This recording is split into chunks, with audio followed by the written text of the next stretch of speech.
कल एक लड़का आया हुआ था, तुम लोग क्योंकि ये हो तुम्हें बता दूं, वो लड़का आसपास पुरखास के पास से किसी गांव का था। उस लड़के ने बीएससी कर रखी थी दिल्ली यूनिवर्सिटी के हिंदू कॉलेज से, एमएससी कर रखी थी, सर ने बता दिया, परिमल सर ने।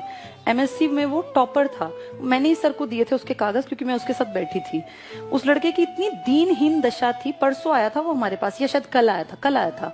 उसने मुझे पता है क्या कहा, मैं इस क्लास के बाद बाहर गई थी तो उसने मुझे कहा कि मैम सर से मेरी मीटिंग जरूर करनी है मुझे आज।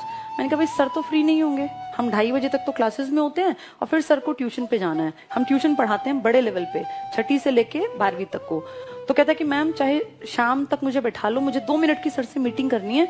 अगर मैं आज चला गया ना तो कल मुझे दुकान खोलनी पड़ेगी चाय की। मतलब मुझे उस पर तरस आया उस लड़के पे कि कितना हाईली एजुकेटेड, एमएससी में जो फर्स्ट रैंक होल्डर था, जिसने बीएससी इतने बढ़िया कॉलेज से कर रखे जहाँ एडमिशन नहीं मिलता लोगों को, लाइन में लगे होते हैं इतने अच्छे अच्छे बच्चे, और ये सब करके फाइनली उसके हाथ में क्या 3 बेटियां थी उसकी। कह रहा था 21 साल में शादी हो गई और 27 साल का अब है, 3 बेटियां। सोचो कितनी जिम्मेदारी, उम्र कितनी, 27 साल। और अब फाइनल स्टेज क्या थी कि अगर कल मेरी मीटिंग नहीं हुई, मुझे जॉब नहीं मिली, तो कल मैं दुकान पे बैठ जाऊंगा चाय की पे। आप ये देखो कितनी दयनीय दशा है किसी इंसान की पढ़े लिखे की। मतलब मुझे तरस आया कि इतना पढ़ लिख के उसको चाय बनानी पड़ेगी, फिर क्या फायदा हुआ इतनी पढ़ाई लिखाई का। दिक्कत क्या थी, वो अपने घर में इकलौता पढ़ा लिखा था। वो मूवी है ना 3 इडियट्स, देखी हो तो, वो एक पोस्टमैन का वो लड़का था, उसका एक डायलॉग था बड़ा अच्छा, जो जिंदगी में सच में समझने की चीज है कि जो गरीब परिवार में एक आधा पढ़ जाता है ना, तो माँ बाप को लगता है ये हमारी सारी गरीबी मिटा देगा। उस लड़के से वही एक्सपेक्टेशन थी 9 भाई बहनों की और माँ बाप की कि ये हमारी गरीबी मिटा देगा। उस पर धड़ल्ले से पैसा लगाया, पानी की तरह पैसा जाता है। तुम अगर पढ़े लिखे हो तुम्हें पता होगा, बीएससी एमएससी ऐसी ही नहीं होती, रोज आवाजाही में बहुत रुपए खर्च होते हैं, कहीं रहोगे पढ़ोगे तो पैसा लगता है, फ्री में कुछ नहीं होता। और फाइनली क्या है, आज वो बेरोजगार, 3 बेटियों की जिम्मेदारी उसके ऊपर है। और उसने ये कहा मुझे लिटरली कि मैम 20,000 तक की नौकरी अगर मुझे मिल जाए तो मेरे बच्चों की रोटी चल जाएगी। मतलब दया का भाव आया, ये नहीं कि बहुत काबिल है, ये कि इस बेचारे की हालत क्या है।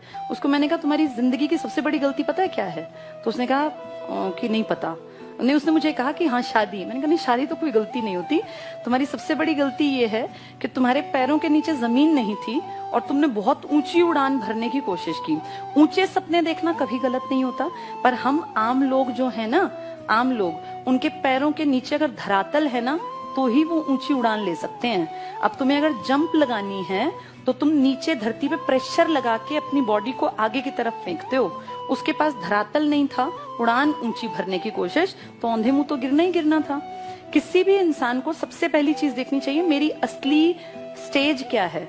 अगर वैसे थोड़ी कड़वी जबान में कहूं तो अपनी फाइनेंशियल औकात देख के आदमी को स्टेप लेना चाहिए, और उसमें मैं भी शामिल हूं। मैं तुम्हें नहीं कह रही हूँ, मेरे फादर इकलौते अर्निंग हैंड थे, हम 4 बहनें थी। ये हमें बचपन से दिखता था कि हमें पढ़ लिख के काबिल बनना पड़ेगा, हमारे पास कोई दूसरा जुगाड़ नहीं है।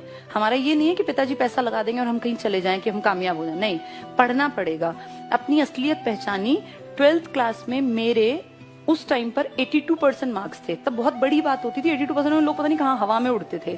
तब मैंने ये बिल्कुल नहीं सोचा कि मैं डीयू ज्वाइन करूं या मैं डीयू जाऊं, मैं दिल्ली से ही थी।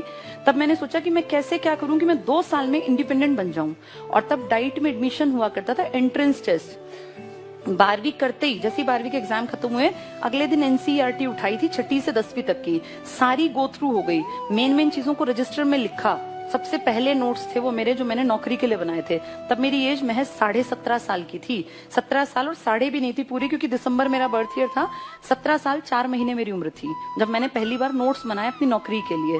और उसके बाद फिर मैंने कभी पीछे मुड़ के नहीं देखा। फिर डाइट किया, डाइट करते करते समझ में आ गया कि नौकरी पहली प्रायोरिटी है। तुरंत से तैयारी की, नौकरी मिल गई। नौकरी के बाद मुझे ये था कि मुझे बहुत आगे बढ़ना है, क्योंकि अपने ऊपर क्षमता पे अपने पे होता है, मैं कुछ कर सकती हूँ। उसके बाद नौकरी करते करते मैंने बीएड का एंट्रेंस दिया इग्नू का 2007 में। ऑल ओवर इंडिया मेरा फर्स्ट रैंक आया, मुझे भी नहीं पता था कि फर्स्ट आएगा, और मुझे ये था कि पास हो जाएगा। पर मैं मेंटली फ्री थी क्योंकि मेरी कमाई आती थी। 2007 तक तो मेरी कमाई बहुत बढ़िया हो गई थी।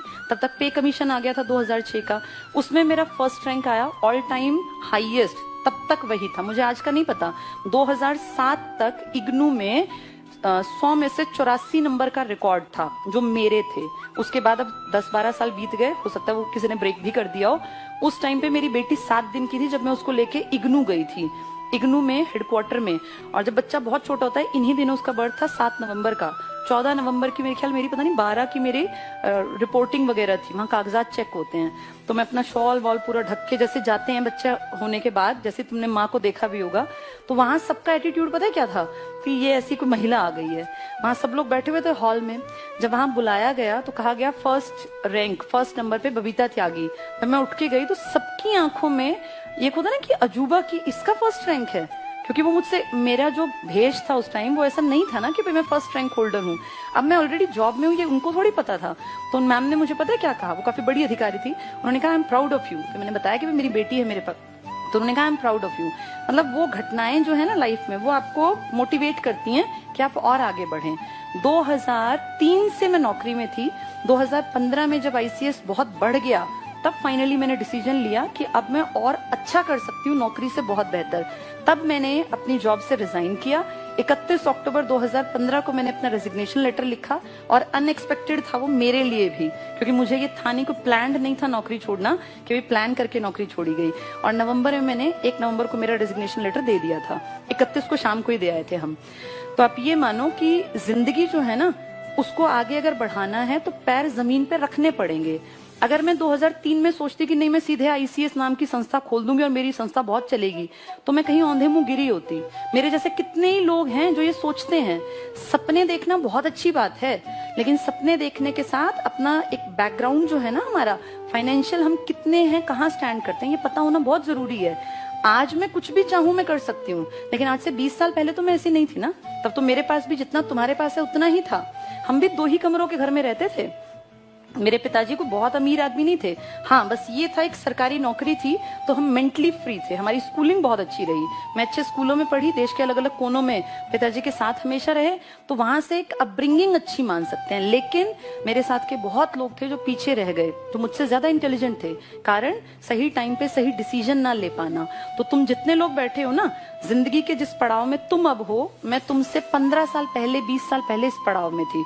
इसीलिए बता रही हूँ, लाइफ मौके देती है, बस आपको समझ होनी चाहिए। अब जो ये कल लड़का आया था, ये 27 साल का है। अगर इसने 18 साल के बाद जेबीटी करके कहीं नौकरी ज्वाइन कर ली होती, तो आज वो लड़का लाख रुपए की तनख्वाह ले रहा होता। जो मेरे संगी साथी है ना, लाख रुपए से ऊपर सैलरी है। मेरी बड़ी सिस्टर की 1,10,000 से ज्यादा सैलरी पड़ती है, मुझसे सिर्फ 1.5 साल भर बड़ी है वो। तो आप ये देखो, वो लड़का ऊंची उड़ान, अच्छी बात थी, यूपीएससी कर जाता। कितने ही लोगों को मैं जानती हूँ जो हमारे साथ टीचिंग में थे, छोड़ के चले गए नौकरियां कहीं कहीं अलग जगह, कोई बैंक पीओ में लग गया, कोई कहीं इसमें चला गया यूपीपीसीएस में, लेकिन पहले अपने पैर जमा लिए। तुम सब लोगों की भी यही राय है मेरी तो, कि कम से कम अपने पैर जमा लो। रीजनिंग जो पढ़ाते हैं ना पवन सर, इनका बेटा है, परिमल सर के छोटे भाई जो हैं, गवर्नमेंट जॉब में है वो भी। मेरी और उनकी ज्वाइनिंग 2 दिन के आगे पीछे थी, मेरी 5 अप्रैल की, उनकी 7 अप्रैल की। वो भी कर रहे हैं जॉब। उनके बेटे के 94% थे 12th में। 12th के बाद अब हमारे पास इस स्टेज में आके तो ऐसा नहीं ना कि पैसे की कमी है या हम सोचें कि हम भाई बच्चे को ये ना कराएं, पैसे लगते हैं। हम तो कुछ भी अब कराने लायक हैं विद गॉड्स ग्रेस। लेकिन हमने उसको पता है सबसे पहले क्या कहा, कि पहली प्रायोरिटी अपने पैरों पे खड़ा हो। हमारे बलबूते मत सोच कि मेरे पास इतना पैसा है कि मैं कुछ भी कर लूंगा। उसको सबसे पहले कहा अपने पैरों पे खड़ा हो, फिर जो तेरा मन करे ना पैसे कमा के वो करना। उसको जेबीटी में एडमिशन दिलाया दिल्ली में मार्क्स के बेसिस पे मिलता है। उसका डाइट में हो गया दरियागंज में गवर्नमेंट में। मेरे ख्याल 1000 रुपए फीस मुश्किल से गई होगी, 1000-1500, इससे ज्यादा की फीस नहीं है। मेरे टाइम 405 रुपए लगे थे, अब दुगनी हो गई होगी। आप ये देखो, वो लड़का चाहता तो हम कुछ भी करा देते, कोई भी महंगा कोर्स कहीं विदेश भेज देते, कोई बड़ी बात नहीं थी हमारे लिए। लेकिन सबसे पहली प्रायोरिटी क्या है, पैरों पे खड़ा हो जा।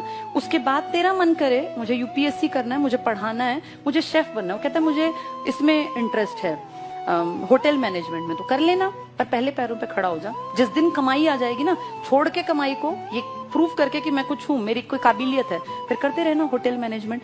तो ये देखो, जो समझदार है ना, वो सबसे पहले अपनी जमीन पकड़ता है। जमीन से उछाल ली जाती है, हवा में नहीं उछला जाता। जो हवा में उछलते हैं, फिर उनकी, वो कल वाले लड़के का एग्जाम्पल है, वैसी दुर्गत होती है। और मैंने बहुत करीब से ऐसे लोग देखे हैं जो बहुत काबिल थे, लेकिन वो कुछ नहीं कर पाए। घर और ये गाड़ी तो बहुत दूर की बात है, उस लड़के को रोटी खिलाने के मांदे पड़े हुए हैं। अपनी 3 बेटियों को कहाँ पढ़ाएगा? आज के टाइम में कितनी महंगाई है, सबको पता है ना। सरकारी स्कूल में पढ़ाने का टाइम थोड़ी है। अब तुम सोचो उसके कंधों पे कितनी जिम्मेदारी। इस जिम्मेदारी से दब के वो जिंदगी में कुछ नहीं कर पाएगा। अगर वो 10 साल पहले थोड़ी सी समझ के साथ कुछ छोटा कोर्स करके कहीं 25-30 हजार की नौकरी पकड़ लेता तो आज लाख रुपए पे पहुंच जाता। लेकिन ये समझाए कौन? और अभी भी तुम्हारे सामने बात कर रही हूँ, आधे तो अभी भी हवा में होंगे। ये जो चीजें हैं ना, ये अकल तब आती है जब उम्र बीत जाती है। इसीलिए टाइम रहते अपनी चीजों को संभाल लेना। सबके लिए है मैसेज। मैं अपनी बेटी के साथ भी यही पहली कंडीशन रखूंगी कि पहले इंडिपेंडेंट बन, अपने आप को प्रूव कर, फिर आगे पूरी दुनिया में कुछ भी अचीव करो। जिसने एक चीज हासिल कर ली वो कुछ भी हासिल कर सकता है। कॉन्फिडेंस बहुत बड़ी चीज होती है और ये आता है जब आपके अंदर काबिलियत पैदा हो जाती है, पैसा कमाते हैं। इंडिया में काबिलियत पैसे से होती है। आपकी बुद्धि के अंदर घुस के कोई नहीं देखता आप कितने बुद्धिमान हैं। आपकी काबिलियत आपका पैसा है, आपने कितना कुछ अचीव किया इससे पता चलता है। तो इसलिए खूब पढ़ा करो। अब 1-2 साल में तुम लग गए और रह गए तो रह गए, फिर बैठे रहोगे, फिर बुजुर्ग बन